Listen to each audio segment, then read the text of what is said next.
What's up guys, my name is Ace, and yesterday we got a pretty big update on PS4 as well as Xbox One. I believe it was a 14 gig update on PS4 and a 22 gigabyte update on Xbox One.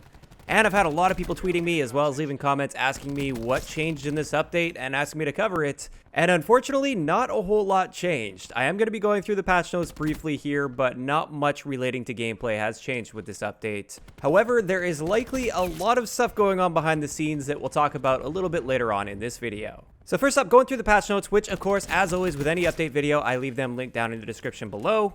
The one noticeable gameplay change that they made, and this is something I was actually kind of hoping for, although it wasn't really high up on my list, it was just a minor annoyance in the game, is when you're using stim shot and you respawn in multiplayer, now you will respawn with the stim shot active and ready to go.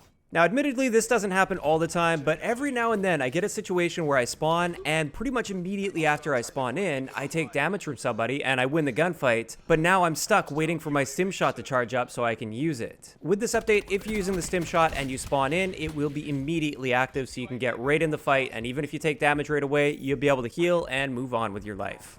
Next up, in Blackout, now when you kill enemy players on the bottom center of your screen, their emblem as well as calling card will pop up, as well as their echelon level. Before this patch, all you saw was their name in red. So it is nice that there's that little bit of extra personalization that shows up. I found that it actually fits nicely. It's not obstructive or anything like that. Although one little addition I would still like to see within that when you kill an enemy player is how far away was that enemy player. Especially for those long shots, it's really nice to get that instant feedback to see just how far away that kill was. And that's still not here, but I am hoping at some point in the future we will see that update. Aside from that, the other thing that I feel is important to note is there were some spawn adjustments for Hardpoint on Seaside as well as Hacienda. So not a massive change. If you don't play Hardpoint, you shouldn't notice any difference whatsoever, but if you play Hardpoint on those maps, you may or may not notice a slight difference in the spawn logic. And that's pretty much it for the main things, the types of things that you will typically notice throughout the gameplay. Pretty much everything else is stability fixes, crash fixes, bug fixes, and there's quite a few of them, especially for zombies, just like we see with every one of these updates, because apparently there's a lot of problems going on in zombies. I wouldn't really know because I'm not a zombies channel. But there were also some crash fixes for multiplayer. With Blackout, a lot of people have been reporting some more issues now with this update, like the looting of enemies' bags. It's actually gotten worse apparently with this update. I haven't run into this yet. I've only played a couple games of Blackout since this update, but a lot of people are reporting that the bags are freezing up on them so they can't scroll between items and they have to back away from it and then come back in to try and reloot it, and it's just a big pain. And Treyarch has acknowledged this. They said they are working on it, so hopefully this gets fixed with a hotfix update at some point very, very soon, because that's an extremely annoying issue to have. But aside from that, that's all we really see from this update on both of these consoles, and yet the downloads for these were so big. 14 gigs on PS4 and 22 gigs on Xbox, like I said. So I did a little bit more digging, and it turns out Vondahar actually tweeted that there will be a lot of stuff coming next week. Next week is going to be a really content-heavy update.